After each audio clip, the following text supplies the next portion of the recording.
But without further ado, welcome to episode 2 of the Codified Security Office Hours.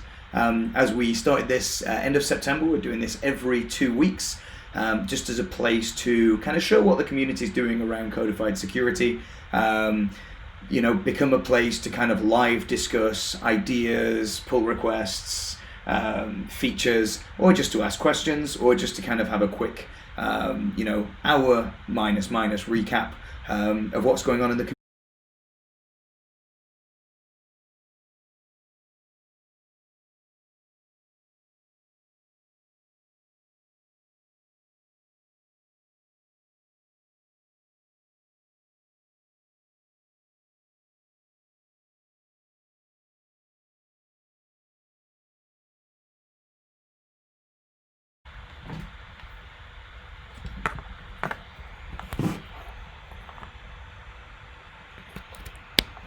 Just told I had connection issues as well. This is going well.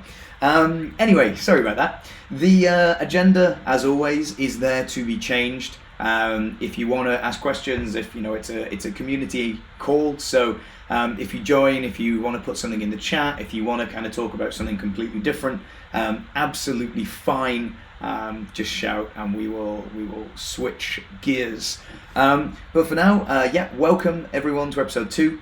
And whether you're watching this back or you're watching this live, thanks for joining us. And once again, we're going to start, as we always are going to, with community contributions. Thanks whether it was documentation updates or improving an existing process or some of the DevOps tooling or new features or new checks or kind of a whole new concept of how to use any of Chekhov or AIAM. Thank you very much. Some people on this list, regular committers, and some people not so much.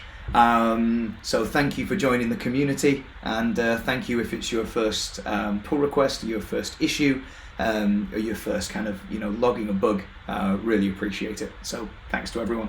And we're going to in the absence of conferences, which seem to now be going on for looks like at least a few more months with the way things are going with coronavirus, we're going to try and get some goodies out to people involved in our community, so look out for details of that on the next call in 2 weeks' time. So a bit of a teaser there, but it's been far too long without a conference, so we're all slightly missing the swag. So just some kind of awesome, looking just at the last 2 weeks since we last did one of these community calls. These are all our merged issues from a host of people. You know who you are on the previous 2 slides.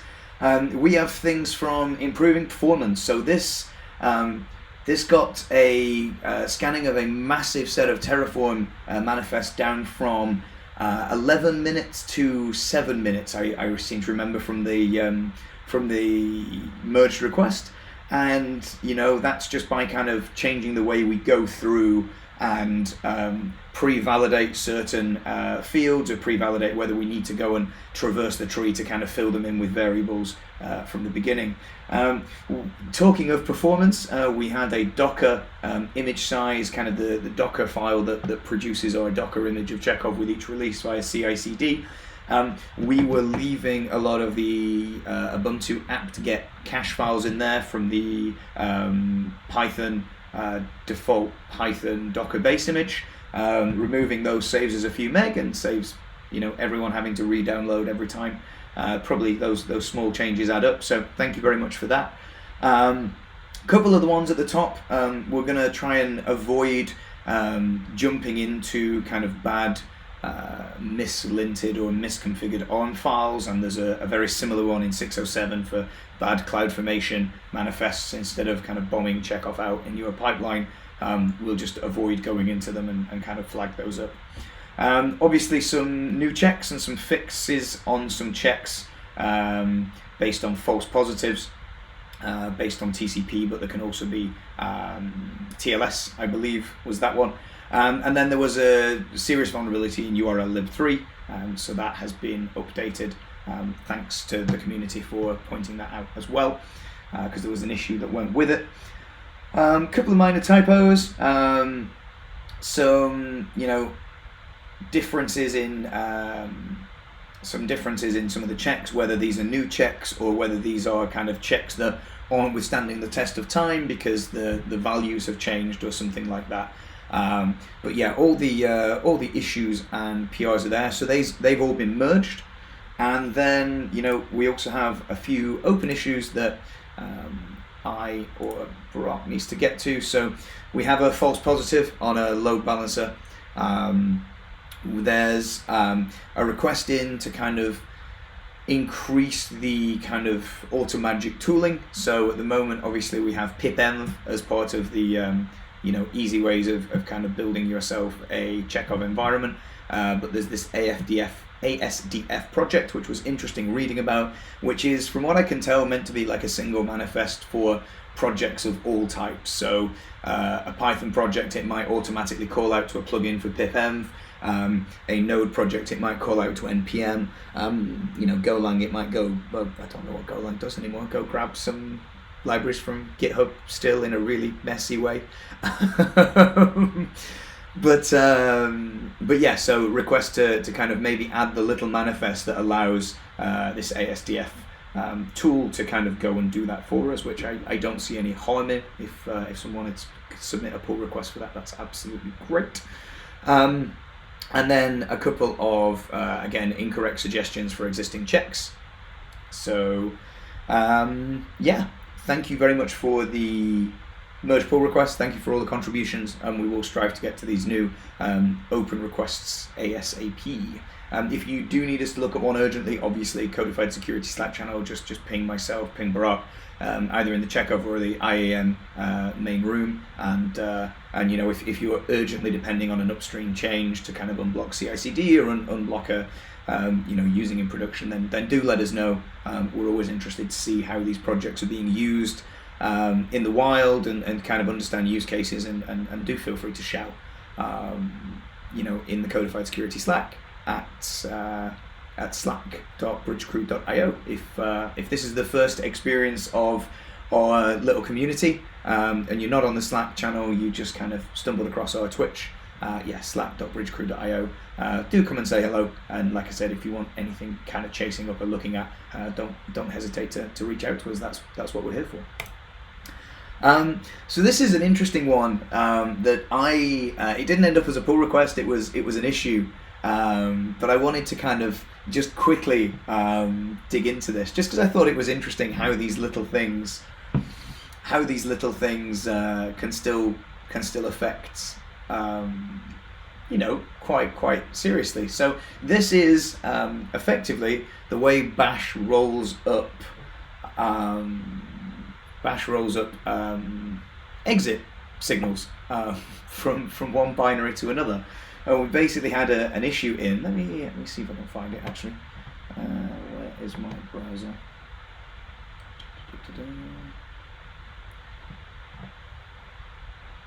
There we go.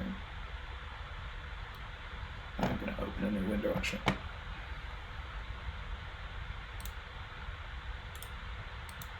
No, apparently not. So yeah, I'll do that. There we go. There we go. So yeah, this one was this one tickled me a little bit in its in how you'd never really think about these things anymore. But this was basically a color issue. So if you ran Chekhov with colors enabled on the terminal, you would always get the job succeeding even when there were problems. And if you ran it in black and white, the job would fail as expected when there were issues flagged up. And it turned out just to be the way in, and you know, I've been fighting this. This is why I wanted to bring this up. You know, the number of kind of nuances in a lot of the CI/CD tools in terms of how they handle environment variables, or how you have to kind of escape certain things because their runner scripts are actually kind of taking a lot of the shell control that you'd usually have in regular shell away. They're all very nuanced, and so it's very easy to get tripped up in these little things. But the only way you could get colors in this particular GitLab CI was to basically do a workaround. So either call a previous binary that emulates a shell and things like that. But obviously by doing that, the Chekhov exit code isn't the thing that's getting passed back up into your CI/CD stage or your CI/CD runner, because the script exit code, which is always going to exit 0 or success, is going to exit 0 or success regardless of what's happening internally in terms of Chekhov's exit code. So when you put something like this in to get your pretty colors back, you actually lose the exit code and the aborting of the rest of the CI/CD run that you're expecting. Simple thing, but I thought it was quite interesting. Our workaround was basically to save the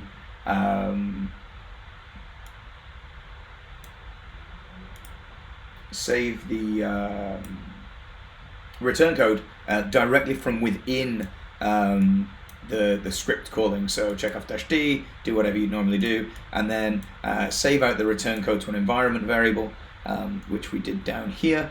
So we save that as to a file, in this case Chekhov exit, and then surface that in the actual CI/CD runner by then exiting with whatever code we've returned into CKB exit, which did the job, gave you the colors, but also then exited with the proper exit code because we're outside of this script-QC. So I thought that was interesting. Just a tiny little, nothing when you think about kind of how shells handle exit codes. But anyway, that's my little silly nugget of computer hijinks for the week.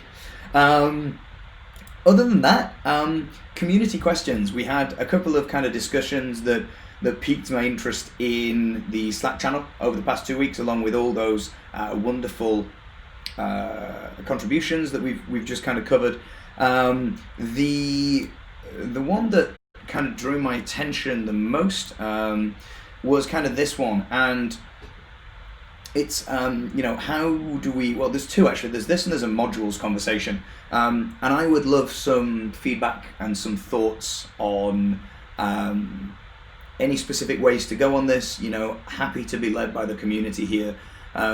It's basically, is there any way to skip all rules by default and just run custom rules? So Deconomics has been kind of mentioning they're writing some custom rules for testing their modules. There was a conversation in the community Chekhov room about how do you scan modules, and kind of got some insights there into writing custom modules for internal stuff that they want to test. So they want to kind of bring their own check packs and bring their own kind of load in their own checks based on what you can do with Chekhov already.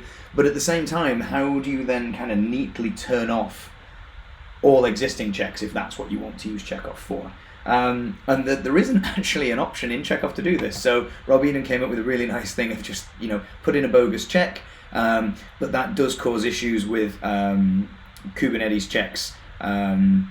So I thought this was interesting, and I don't see a reason why we couldn't just have a no default checks option, if to only be used with like a custom checks. If you think there's a better way of doing that, if you think custom checks should disable it by default, love to have that conversation in the Slack channel, or just ping me on Twitter with any really strong feelings either way about that. So that's one interesting thing. The other interesting use case I wanted to talk about on this topic, and if you have any thoughts or you have any opinions, again, love to hear about it, is whether or not the current way of scanning modules with kind of pointing Chekhov at the .terraform directory after doing a Terraform init is good enough. We've got an open issue that's come in that kind of was making me think a little bit deeper about this in regards to how would you ignore a check on a module level.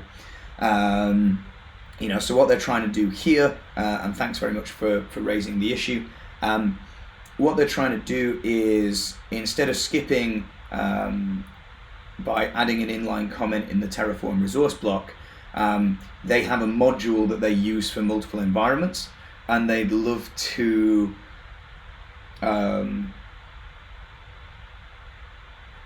not have to put the skip comment. They'd love to not have to put the skip comment on the resource block itself. So what they're looking to do is effectively in a custom module, how can you specify skipping checks within that module rather than within the resource within kind of quote unquote your Terraform that uses that. I'm not sure whether this is necessarily the best way to do this.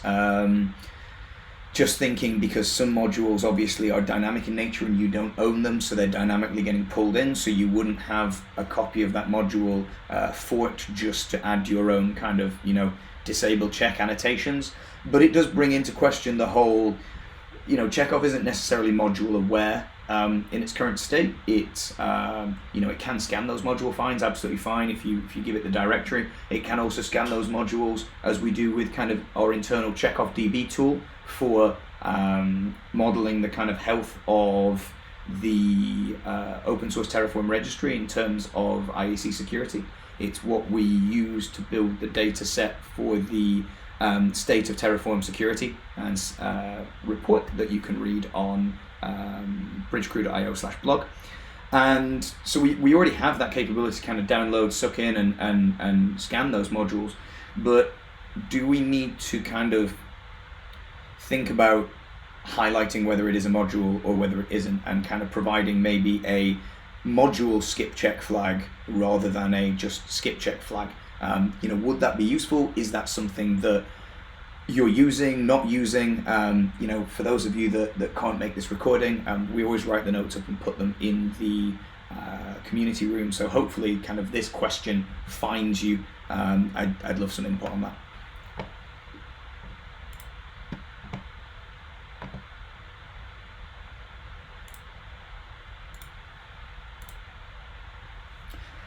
And then the other thing I wanted to talk about, taking a little step from Chekhov, is our other tool, AirIM, which we've kind of been getting more and more interest from and kind of more and more use cases from recently. So I wanted to do a little bit of a demo, and maybe for those of you that kind of know our community purely through your need for Terraform and your need for Chekhov, I thought this would be kind of an interesting little detour. But before I do that,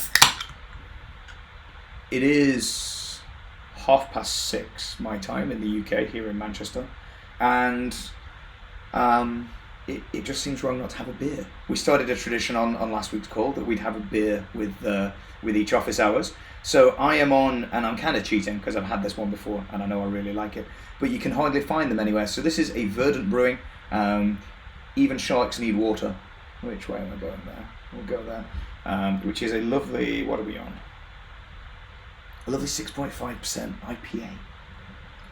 So you're just going to have to humour me for a second while I pour my beer, and then, because you can't do a demo without a beer, can you? And then we'll crack on having a quick look at AirIM. So AirIM, in a nutshell, is what we call a least privileged terraformer. And the idea with this is we want to be able to codify your IAM configuration. So obviously, anyone that uses AWS, you're not going to get very far without having to have a more and more complex IAM setup, and it's probably one of the most dangerous parts of your AWS account. Getting it wrong, it doesn't matter how secure your microservices code is, doesn't matter how secure kind of your the rest of your kind of infrastructure code is and your dependencies code. If you're allowing someone directly accidentally into the APIs of your AWS account, it's like someone, back in the day being in your data center without your permission. So IAM can really be quite dangerous and can get quite complicated because There's like 10 different ways to assign policies and permission, like directly to a user, directly to a role, through a user that's assumed a role because they have permission to assume the role to that principal, and the permission as to whether or not you can assume that role is actually on the thing you're assuming rather than your user. So there's quite a lot of convoluted ways that IAM can bite you, and more we find people wanting to kind of have a bit of a sanity check of their IAM configuration. And so AirIAM is designed to do exactly this. I'll show it you in its for your set of Amazon keys in your AWS credentials file. What it will go and do is it will also cache so it doesn't hit the AWS APIs each time, but if you want fresh data from AWS, this will go and this will effectively pull a report of every user, every group, every role, every kind of role binding from AWS, from IAM. We'll then check for keys that haven't been used. It will check for roles that haven't been used. It'll check for user accounts that haven't been logged into, and will basically provide you a good view over permissions that maybe aren't needed, users that need to be cleaned up, and all of these represent a potential security hole, like things that are sat there for potentially hundreds of days that aren't used, so why have that role? Keys that haven't been used for 320 days, so why leave that key? The chance of that being exposed is high. It's not been used. It's just sat there. So this will very easily allow you to clean up your IAM configuration in a glance. But what it also does, which is really cool, is you can also basically say, I don't just want to find unused. I want to basically take my current Terraform, I want to take my current IAM state, and I want to spit out Terraform. And what this will do is it'll do exactly the same. It'll go through, it'll collect your data. If I told it to use the cache, it would actually have gone and used the cache. Pardon me. Oh, that's lovely. And what it's now going to do is it's going to build us a set of Terraform manifests with AWS objects which could be used to take over IAM configuration using that Terraform. So it will even go as far, and it takes a little while, you can turn this off, but it's on by default. It will even go as far of querying the IDs of all the objects in AWS and building us from scratch a Terraform state file, so that when I do Terraform plan based on this new Terraform that it's generating, Terraform won't see this as new objects it needs to go and replace or build new. It will actually see that the existing IAM entries that are already there and you created manually or you created through some other process are already in the state file. So it goes, yeah, there's no changes needed. Like I can at this point start to manage my existing IAM through Terraform without having to recreate users, which obviously changes keys, recreate roles, which changes keys and things like that. So it's a really good way, even if you're not planning to use it with Terraform going forward, to snapshot your IAM configurations and save them in a known good way in source control. And so that's what we're going to see in a moment. So we will let this finish, and I'm going to have another sip of beer. By the way, do ask any questions if you're online, or if you miss this and you catch up later, or you catch the kind of write-up of what we've covered and you're interested in AirIAM. A couple of places to find out more information.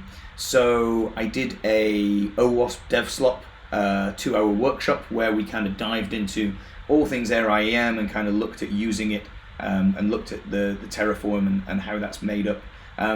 Go over quite a lot of the cliff notes of that here for you now, but yeah, check out for more depth information as to why it exists, why it was built, some of the other issues it can help you with. Check out the DevSlop IAM talk. And if you're interested, if you're just swinging by and you've not particularly seen Chekhov either, Barak from Bridgecrew also did a Chekhov workshop deep dive, which is worth checking out as well if you're new to infrastructure as code security. So I am going to stop rambling on while this gets through number 33 or 52. I really hope the stream is holding up. I keep being told that I'm dropping frames. I'm not really sure how with 16 gigs of RAM, symmetric gig, and 6 cores of i7. But sure, whatever this is written in, I'm sure that's great. And yeah, we'll have a look at the output of this in just a moment.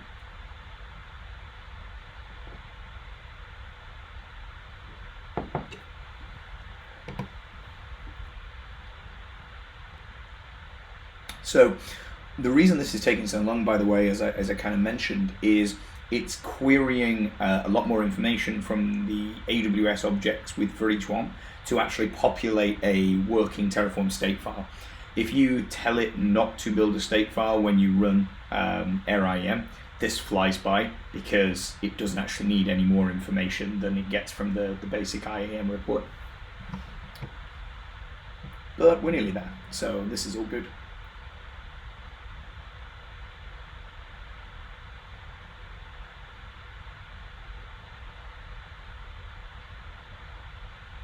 Wonderful.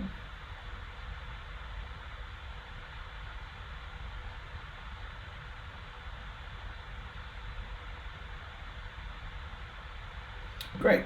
So by default, we create a directory called results that you saw from that output in Terraform. And if I went to do a Terraform plan,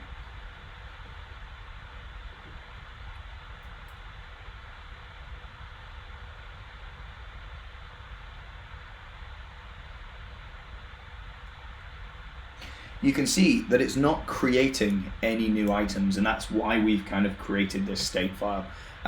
We are going to make a couple of changes. We're going to add force destroy equals true to everything, and we're also going to add some tags to show that if we did do a Terraform deploy now, and we wanted to start managing our IAM configuration going forward through Terraform, we've added some tags just to highlight that these are items that are being managed through some third-party process, through some CI/CD, and shouldn't really be touched manually.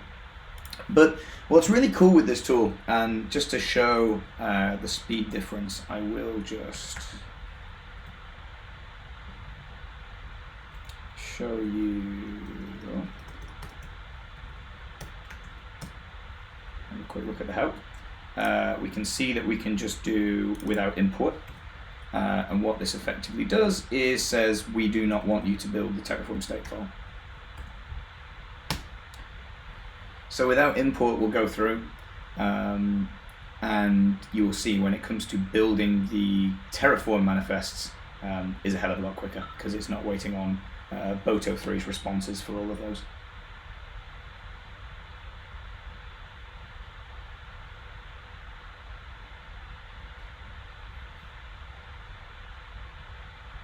There we go. And so that got us thinking. Obviously, if we do Terraform plan now, we'll see that, I mean, it might use the previous state file, to be honest, because it was in the same directory.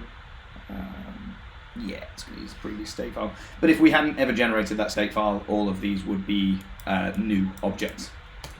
We could have just set a different results folder as well. But hey ho. So what was really interesting though, with the speed of that to kind of, without the state file, let's assume we're never going to use that state file for anything other than, we're not going to use the state file. We're purely going to use this to take a snapshot of our IAM in a language that we understand, that we can refer to for many reasons, for kind of keeping track of how our access to our infrastructure changed over time, for keeping track of, hey, what was that IAM object we used to have that had, what did it have permission for things like auditing.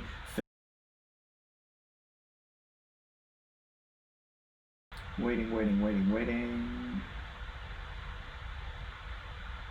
Okay, apparently we're back. Sorry about that, if that did actually cut off, but when there's a big red bar appears saying you have disconnected from your own stream, probably just safer to wait until it reconnects, isn't it?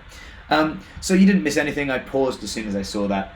I was basically saying, it can be really useful to have the ability to save these known readable files, especially if you're already in infrastructure as code security, especially if you're already using things like Chekhov in your pipelines. Reading a Terraform of IAM is going to be quite obvious to you, and also diffing two sets of IAM Terraform could be really useful for very quickly seeing what's where in terms of your security configuration. And so that led me to the last thing I'm going to leave you with before we wrap this up. I told you it'd be a short one today, but again, any questions, any comments, like Codified Security Chat, come talk to me about the modules, come talk to me about the need to work out if we have a way of disabling kind of the built-in checks. Interested to hear from the community on that before we kind of take an opinionated view and make those changes. But yeah, the last thing I wanted to leave you with, just collecting my thoughts, was this concept that, okay, well, if we can really easily build a set of Terraform modules encapsulating our IAM, well, why not use that in CI/CD to basically provide developers a really simple indication of whether their build has changed access to their AWS account or not. And so the way we've looked to do this is just as a demo. I have a very simple serverless deployment with a single function. The function uses a custom role. The role is also defined inline in my serverless configuration. And then as part of a GitHub action, what we're doing here is, instead of doing our deployment immediately, which is here, and all we're doing is setting up npm, installing the serverless framework, passing our keys in from GitHub secrets, and doing a SLS deploy into dev. Instead of that being the first part of this pipeline, what we now have is an AirIAM pre-job, which uses Python to pip install AirIAM. And then no cache, we want direct AWS APIs. Without import, we don't care about the Terraform state file because it's never going to be used. And then we're going to save that to the pre-Terraform directory. We're going to tar that up, and then we're going to upload that as an artifact to this build job. So pre-terraform.tgz. We're then going to do our AWS deployment, and then afterwards, we're going to do exactly the same thing with AirIAM, just into a post-Terraform TGZ. And obviously, if this was a real environment, you would potentially not only want to upload these as artifacts, you might want to name the pre and post with the tag of the commit ID, which you can get to in the end variables of the GitHub action, and actually use the key available for the Git repo itself in the GitHub action to maybe commit them back to your repo. Obviously public not so much if it's your IAM configuration, but you might want to put them somewhere so you have like a commit by commit version to go through in future, as I was discussing, for security, etc. And then what we've done, once we have both of these, we're uploading this one as post Terraform, and then effectively we can just use a regular diff tool to say, okay, download these two artifacts. You have to do this between jobs, because jobs are not necessarily going to run on the same worker. So artifacts are the kind of recommended way of passing files between workers in GitHub Actions. There's other similar ways of doing things with CircleCI and BuildKite and all that good stuff, because these jobs and these steps might not run on the same system depending on your CI tool in use. And so what we're doing is we're pulling down the pre, we're pulling down the post. You can imagine what we're doing. We're untarring both of them, and then we're just running a simple diff across them, and we are saving that output as an environment variable that we can access in other steps. And we're also saving whether diff exited with a 0, i.e. there were no changes, or whether it exited with a 1, i.e. there were changes. So exiting with a 1 ironically resolves to true, which is great, because then we can have a very simple Slack message to our Codified Security or wherever our DevOps team room is, and we can basically say only run this if AirIAM has a diff, if this is 1. Only run this if diff exited with 1, i.e. there are some changes, and then we can just say, hey, did you know the last commit changed your IAM access configuration? If it was meant to, that's great, but if you've made a quick change to a bug, and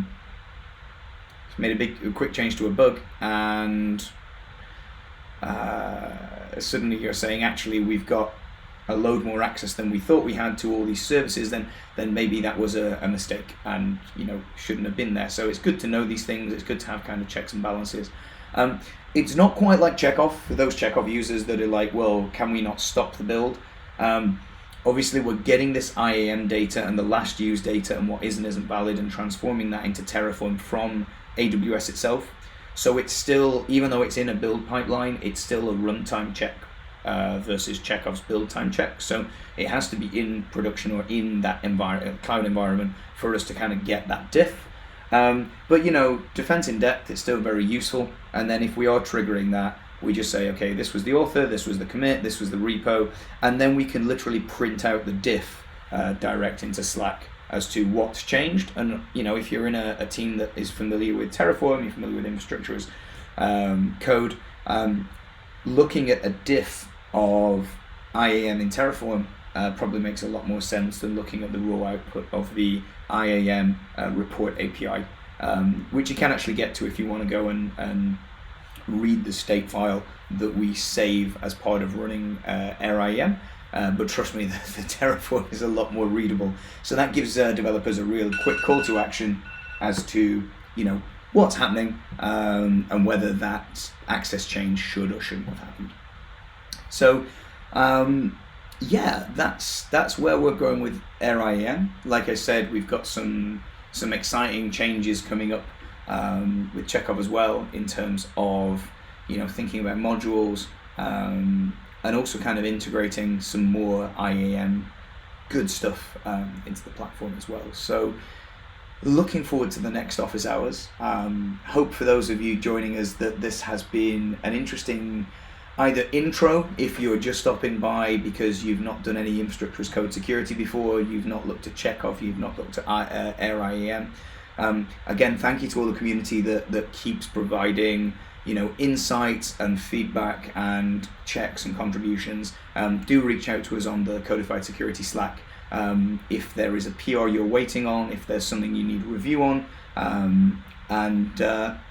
if not, I will see you in a couple of weeks' time with likely Mike and Barack for some more updates. And thanks for joining us. See you later.